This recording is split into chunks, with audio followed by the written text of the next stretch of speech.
এখন বাজে দুপুর 12:30। তো এখন আমরা রেডি হয়েছি এক আত্মীয় বাড়িতে যাব বলে। এখন প্রচন্ড গরম আর রোদ্দুর, হঠাৎ করেই সিদ্ধান্ত হয়েছে যাওয়ার জন্য। আর কেন যাচ্ছি সবটাই তোমাদেরকে জানাবো। তো হ্যালো এভরিওয়ান, কেমন আছো তোমরা সবাই? আশা করছি সবাই খুব ভালো আছো আর সুস্থ আছো। তোমাদের সবাইকে আরো একটি নতুন ভিডিওতে অনেক অনেক স্বাগত আর ভালোবাসা জানালাম। তো এখন রেডি হয়েছি, বাচ্চাগুলোকে একটু চিকেন খাওয়াতে নিয়ে যাচ্ছি। আমাদের বাড়িতে তো চিকেন হয় না, অনেকদিন ধরে এরা চিকেন খাবো করছিল। তো আমার দিদি ভাইয়ের বাড়িতে যাচ্ছি এখন আমি। তো দিদি বলল যে আজকে আমাদের বাড়িতে আয়, আমি এখানে চিকেন রান্না করছি, দুপুরে খাওয়া দাওয়া করে বিকেলে চলে যাবি। আসলে দিদি আমাদেরকে 4-5 দিন থাকতে বলছিল, কিন্তু থাকলে হবে না, বিকেলে বাড়ি চলে আসতে হবে। কারণ বাচ্চাগুলো এত খেলা দেখার নেশা হয়েছে। ইমনের আর আমার ছেলের ক্রিকেট খেলা দেখে। তো ছেলে মানুষ, এইটুকুটুকু বাচ্চা মানুষ, কিন্তু তবুও ছেলে মানুষ জানো তো, ওরা একটু বেশি করে একটু ক্রিকেট খেলাধুলো এগুলো পছন্দ করে। এবং আমার বাড়িতে ওয়াইফাই আছে, তো ওইখানে ওরা খেলাটা দেখে, ওই জন্য ওরা থাকতে চাইবে না। তো বলল যে যাবো, খাওয়া দাওয়া করে চলে আসবো। এই যে দিদি বাড়িতে চলে এসেছি। কদিন ধরে আসবো করছিলাম জানো, 4-5 দিন ধরে আসতে পারছিলাম না। আসলে না দিদিদের কিচেনে কাজ হচ্ছিল, মিস্ত্রি লেগেছিল। তো তোমাদেরকে দেখাবো যে কি কাজটা হচ্ছিল। ওরা যেগুলো নিয়ে এসেছে সেগুলো এখন নিজেরাই ফ্রিজে ভরে দিচ্ছে। আসলে কি বলতো, মাসিমণির বাড়িতে এসেছে মানে এটা নিজেরই বাড়ি, তো সেই জন্য নিজেরাই ফ্রিজ খুলে রেখে দিচ্ছে। আর এই যে দিদির এইখানে না, মানে আমি যখন দিদি জামাইপুর অ্যানিভার্সারিতে এসেছিলাম, যারা আমার পুরনো ভিউয়ার্স আছো তারা হয়তো দেখে থাকবে, এইখানটা কিন্তু স্টাইল লাগানো ছিল না। তো এই স্টাইলটা লাগানো হয়েছে, কালারটা কিন্তু খুব সুন্দর পছন্দ করেছে দিদি। লাইট কালার আমার ভীষণ ভালো লাগে। আর এই প্ল্যাটফর্মটা মানে নতুন বানানো হলো। তো এই কাজটা চলছিল বলে আসলে দিদি বাড়ি আসতে পারছিলাম না। দিদি অনেক দিন ধরেই বলছিল, তারপর যখন আমরা আসবো বললাম তখন আর কি মিস্ত্রি লেগে গেছিলো কাজে। তো ওই জন্য আর কি দিদি বলেছিল যে কটা দিন পরে আয়। তো 4-5 দিন ধরে আসতে পারছিলাম না, বোনেরও বাড়ি যাওয়ার সময় হয়ে গেছে, ওই জন্য আজকে চলে আসলাম। পরে হয়তো আমি একা আসলে আসতে পারতাম, বোন একা তো দেশে থাকে, ও আসতেই পারবে। কিন্তু দু বোনে একসাথে এই যে দিদি বাড়িতে আসলাম, এটার আনন্দটা কিন্তু অন্যরকম। আর দেখো ওই যে দুইজনা একসাথে হয়েছে, আমার বোনের ছেলে আর দিদির মেয়ে, এখন কি আনন্দটাই করছে সবাই মিলে বাচ্চাগুলো। আর আদি তো ফুল হাতা জামা ছাড়া পরবেই না ও, ওকে যে এই গরমে, এত গরমে দেখো ফুল হাত জামা পরেছে, একটা শার্ট। আর দিদি এখানে যে চিকেনটা রান্না করছে মাটির উনুনে। আসলে কি বলতো, দিদিদেরও তো হরিমন্দির আছে না, তো যেখানে আর কি মন্দিরের দিন টিন ধরা হয়, ওই জন্য বাড়িতে আর কি ওদের চিকেন বানানো চলবে না, ওই জন্য আলাদা করে একটা মাটির উনুন বানিয়ে রেখেছে, মানে কিছুটা দূরে। তো সেইখানে আর কি চিকেনটা দিদি রান্না করে যখন যা চিকেন হয়। তো এখন এই যে একটু কষা মাংস নিয়ে এসেছি, দিদি বললো এটা নিয়ে যা, সবাই মিলে এখন খা। দিদি এত তাড়াতাড়ি রান্না করে ফেলেছে। আসলে সকাল থেকে না আমাদেরকে যখন থেকে দিদি ফোন করেছে যে আজকে চলে আয়, তখন থেকে আমরা সিদ্ধান্ত করতেই পারছিলাম না যে আজকে যেতে পারবো কিনা, যাবো কি যাবো না। তারপর হঠাৎ করেই ঠিক হয়েছিল যে আসবো, তাই এই 1-2 ঘন্টার মধ্যেই দিদি রান্নাটা কমপ্লিট করলো। আর বোন এসে আম খাওয়া শুরু করেছে দেখো। তো ওর সঙ্গে আমি মজা করছিলাম, দাঁড়াও একটু পরে ওর সাথে আমি লাগবো, তোমরা দেখতে পাবো। বোন এখন হাউ মাউ করে আম খাচ্ছে। আর কি করবি, এটা আগেই দেবো, এটা আগেই দেবো। আমার বোন হাউ মাউ করে আম খাচ্ছে, যেখানে হাউ মাউ চাও, আমের গন্ধ পাও। আর এরা দুবনে কিসের গন্ধ পাচ্ছে ফ্রিজে? এখন একটু আমি দিদিদের ওপরে যাচ্ছি, দিদি আসলে ভাত রেডি করছে, আর ওপর থেকে অনেকগুলো আম নামিয়ে নিয়ে আসলো। আমি জিজ্ঞাসা করলাম কোথা থেকে নিয়ে আসলি, বললো ওপরে আমি আম আর কি রেখেছি, গাছে অনেক আম পাকছে তো অনেক দিন ধরে দিদিদের গাছে। তো এই গাছের আম জাম দেখতে আমার ভীষণ ভালো লাগে, আর দিদিদের সমস্ত রকম গাছ আছে। তো তাই ওপরে চলে আসলাম। দিদি এই যে একটা কাঁঠালও পেরে রেখেছে, দিদি বললো যা ওপরে গিয়ে দেখে আয়। এই যে আমগুলো এখানে একটু হাওয়া লাগাতে দিয়েছে, এগুলো পাকা আম, মানে খুব একটা এখনো পাকে না, কিন্তু পেকেই গাছ থেকে পড়েছে। আর এই কাঁঠালটা আর কি রেখেছে, 2-3 দিনের মধ্যে পেকে যাবে। আসলে কি বলতো, আমাদের তো জায়গা কিনে বাড়ি করা, আমাদের না নিজেদের আম জাম কাঁঠাল নেই যেখানে বাড়ি আর কি। তো ওই জন্য দিদিদের বোনেদের আছে, তো যখন যা ননদরাও নিয়ে আসে ভীষণ ভালো লাগে আমার, মানে আমাদের বাড়িতে সবাই নিয়ে আসে, না আমাদেরকে কিনে খেতে হয়। তো যাই হোক এখন নিচে চলে আসলাম। দেখো দিদি কি রান্না করেছে, কলমি শাক ভাজা, কুঁদরি ভাজা, আলু ভাজা, চিকেন কষা, স্যালাড আছে, আর পাকা আম। তো এই আমগুলো গাছেরই আম কেটেছে দিদিদের, তো ভীষণ কিন্তু মিষ্টি, খেতে ভালো। আর এখন আমরা সবাই মিলে খাওয়া দাওয়া করবো। দিদিকে বলেইছিলাম বেশি কিছু বানাতে হবে না, কারণ আমরা হঠাৎ করেই রেডি হয়েছি, হঠাৎ করে এসেছি। সকাল থেকে বলেছিলাম যে না আজকে যাবো না, যেতে পারবো না। তারপরে আবার হঠাৎ করে আমরা চিন্তা ভাবনা করে রেডি হতে হতে ওই জন্য এত লেট হয়েছে। আর দিদিকেও তাড়াতাড়ি করে রান্না করতে হয়েছে। তবু আমি দিদিকে বলছিলাম, তুই এত তাড়াতাড়ি কী করে এত কিছু রান্না করলি?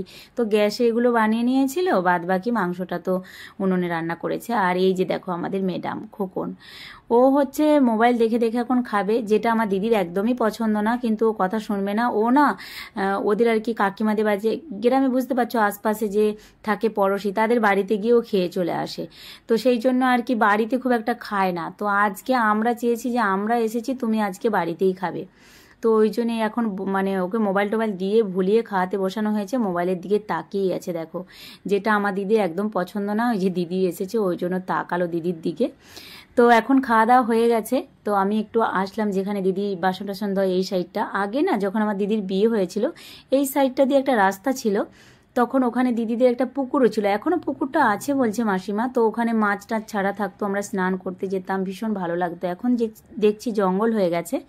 আর এই দেখো, এইটা আমার দিদিদের জাম গাছ, গাছে কত জাম পেকে আছে দেখো। জামগুলো কিন্তু খুব একটা ছোট সাইজ না, দেশের বুকে এগুলোই কিন্তু বড় সাইজ। একদম একটা ছোট হয় সেটা কিন্তু না, মোটামুটি বড় সাইজ আছে। তো একদম গাছ ভরে জাম পেকে আছে, কিন্তু দিদিদের পাড়ার কেউ নেই। মানে কেউ যে একটা গাছ থেকে পেরে জামগুলো দেবে কিংবা নিজেরা পারবে, কি করে পারবে? সব তো মাসিমা দিদি, মানে ছেলে মানুষ বাড়িতে না থাকলে যা হয়, জামাইবাবু তো চলে গেছে আমেদাবাদে, ওই জন্য আর কি পাড়ার কেউ নেই, গাছেই পেকে আছে গাছ ভরে। তো এই যে আমগুলো এখন রেডি করেছে দিদি, আমরা বাড়ি চলে যাব আমাদের বাড়িতে নিয়ে যাওয়ার জন্য। আর এই কাঁঠালটা পেরেছে, বলছে 2-3 দিন রাখলেই পেকে যাবে। তো এগুলো সব আমাদের বাড়িতে নিয়ে যাওয়া হবে। মানে দিদি সব ব্যাগ প্যাকিং করে দিচ্ছে, আর আমার দিদিকে আজকে আমার ছেলে আড়ি করে নিয়ে যাচ্ছে আমাদের বাড়িতে। দিদি কিছুতেই যাবে না, দিদি বলছে যে ঠাম্মা একা থাকবে, মানে দিদির শাশুড়ি, আমি কটা দিন পরে যাব। কারণ জামাইবাবু এই 1-2 দিনই আর কি আমেদাবাদে গেছে, ওই জন্য আর কি দিদি যেতে চাইছিল না, যে আমার শাশুড়ি একা থাকবে, এই তো জামাইবাবু চলে গেছে। কিন্তু আমার ছেলে ছাড়বেই না, জোর করে দিদিকে এখন রেডি করতে করতে দেখো সন্ধে লেগে গেছে পুরো। তো 2টো টোটো বলা হয়েছে, এখন আমরা এই যে টোটোতে করে যাব। বাধ্যগত ছেলের কথা ফেলতে না পেরে দিদি এখন রেডিও হয়ে গেছে, আমরা সবাই মিলে যাচ্ছি। আর পুকুরটা এত সুন্দর লাগছিল, রাস্তায় যেতে যেতে দেখতে দেখতে যাচ্ছিলাম, ভীষণ মজা আসছিল। তবে কোথাও ভেতরে ভেতরে আমি সব কিছু বুঝছিলাম যে সত্যিকারেরই জামাইবাবু চলে গেছে, মাসিমা একা থাকবে, এই 2-1 দিনে গেছে, খালি ঘরটায় তার থাকতে একটু কেমন লাগবে। কিন্তু আবার মনটা চাইছিল যে দিদি বেশ আমার সাথে যেত। যাই হোক, দিদি এখন যাচ্ছে, আমারও মনে কিন্তু অনেক আনন্দ। তো চলো বাড়িতে যাই, বাড়িতে গিয়ে তারপর আবার তোমাদের সাথে কথা বলছি। এখন আমরা বাড়ি চলে আসলাম, আস্তে আস্তে সন্ধে লেগে গেছিলো। তো আসার পরে যে লাইটগুলো অন করে দেওয়া হয়েছে, এখন ওপরে যাব, যে ফ্রেশ হয়ে সন্ধে আরতি করতে হবে। তারপর সন্ধ্যের নাস্তা টাস্তা আছে। তো সন্ধে আরতি করা হয়ে গেছে, তারপর সাবমার্সেলটা অন করে জলটাও ভরে নিয়েছি। আর আসার পথে আমাদের সামনে বাজার থেকে আমি একটু মিষ্টি আর একটু সিঙ্গারা নিয়ে এসেছি গরম গরম, কারণ সন্ধ্যের নাস্তা তো খেতে হবে। আর সানা এখানে চা কফি কিছু একটা বানাচ্ছে। তো আমি প্লেটগুলো রেডি করে নিই, বাচ্চাগুলোকে একটু বিস্কিট দেবো, তার সাথে একটু চা খেতে চাইলে চা দেবো, না দুধ দেবো। আর বাদ বাকি সবাই খাবে সিঙ্গারা, যে যেটা খেতে চাইবে। তো এগুলো এখন প্লেটে রেডি করছি। আর সত্যি কথা বলতে যখন আসছিলাম আমার চিন্তা হচ্ছিল যে বাড়িতে গিয়ে সবাইকে কি খেতে দেবো নাস্তায়। তো হঠাৎ করে যে কিছু বানানোটাও সম্ভব হবে না, আস্তে আস্তে তো সন্ধে লেগে গেছিলো না, তো ওই জন্য আমি সিঙ্গারা নিয়ে নিলাম ওইখান থেকে। আর আমাদের এখানে একটা মধু কাকুর দোকান আছে, মিষ্টি দোকান, সেখানে না সিঙ্গারাটা নিরামিষ বানায়, কিন্তু খুব সুন্দর বানায়। তো ওইখান থেকেই নিয়ে এসেছি। আর এখানে দেখো চা বানানো হয়ে গেছে, চা না কফি বানিয়েছে সানা, এটা ঠিক আমি জানি না। তো এইখানে সবাই মিলে এখন এসিটা অন করে দিয়ে খাওয়া দাওয়া চলছে। আসলে প্রচণ্ড গরম, তাই এসিটা অন করা হয়েছে। এরপর রাত্রে রান্না বান্না আছে এগুলো। তো আমি তো এখন ভাত বসিয়েছি, আর এই সাইডে এসে দেখছি যে এনাদের এখন রূপচর্চা চলছে। তো ফেস প্যাক কিছু বানিয়েছে সানা, এখন মাসিমণিকে লাগিয়ে দিচ্ছে, নিজেও লাগিয়েছে, সবাই লাগিয়েছে, আমার বড়দিকেও লাগিয়ে দিয়েছে। তো সানা এখন আমাকেও বলছে মাম্মা আসো তোমাকে একটু ফেস প্যাক লাগিয়ে দিই। আমি বলছি আমার এখন সময় নেই, তুমি ফ্রিজে রেখে দাও, পরে লাগিয়ে নেবো। আসলে আমাকে এখন রান্না করতে হবে। এই যে দেখো একদিকে ভাত বসিয়েছি আর একদিকে দুধ গরম হচ্ছে। আজকে রাত্রিতে ভাবছি আর বেশি কিছু করব না, দুধ আলু সেদ্ধ, আর যদি কিছু ভাজাভুজি করি তো করব, পটল ভাজা এরকম কিছু। তো এটা পরের দিনের সকাল, সবাইকে জানাই গুড মর্নিং। তো সকালে ঘুম থেকে উঠে সকালে যেসব কাজবাজ ছিল, বাসি কাজবাজ, সেগুলো সব কমপ্লিট হয়ে গেছে, ঠাকুরকে আরতি করাও হয়ে গেছে। তো এখন আমার ব্রেকফাস্টটাও রেডি হয়ে গেছে। চলো কি কি আজকে সকালে ব্রেকফাস্টে খাওয়া হবে।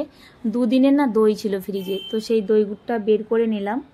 আজকে সকালের দইটা আমি ফ্রিজে ঢুকিয়ে রেখেছিলাম। প্রত্যেকদিন দই বসাই আর সকালে উঠে কিছুক্ষণের জন্য ফ্রিজে রেখে দিই, তাহলে খেতে ভালো লাগে। আর এই যে ঘুগনি বানিয়েছি, ঘুগনিটা নিরামিষ করেছি, ওই জন্য উপরের গ্যাসে করে নিয়েছি। আমাদের বাড়িতে না ঘুগনি দিয়ে মুড়ি খেতে সবাই খুব ভালোবাসে, ওই জন্য দেশে আসলে না প্রায় ঘুগনিটা হয়েই থাকে বাড়িতে। তো এই ঘুগনিটা হয়েছে। আর মিষ্টি ছিল ফ্রিজে, তো অনেকগুলো আগের মিষ্টি ছিল, সেগুলো দিদি বের করে নিল। আর এই মিষ্টিগুলো কালকে আমি নিয়ে এসেছি। আসলে কি বলতো, কেউ না কেউ আত্মীয় আসলে মিষ্টি নিয়ে আসে, সেগুলো তো ফ্রিজে থাকেই।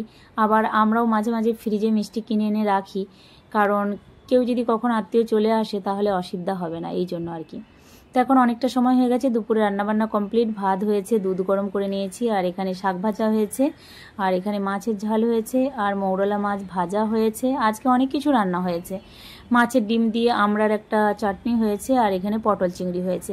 এগুলো কিন্তু আমার দিদি আর বোন দুজনে মিলে আজকে করেছে। আমাকে আজকে কিন্তু রান্নার কাজে হাত দিতে দেয় না, আমি অন্যান্য কাজগুলো করছিলাম। তো দুপুরে খাওয়া দাওয়ার পর এখন আমরা বেরিয়েছি একটু বাচ্চাগুলোকে নিয়ে মোমো খেতে যাচ্ছি। তো আগে একটা ভিডিওতে তোমাদের সাথে শেয়ার করেছি মোমো খাওয়ার ভিডিও, ওই জন্য আর ভিডিওটা বড় করছি না, এখানে এন্ড করছি। ভালো লাগলে অবশ্যই লাইক শেয়ার কমেন্ট করো। আজকের মতো সবাইকে বাই বাই।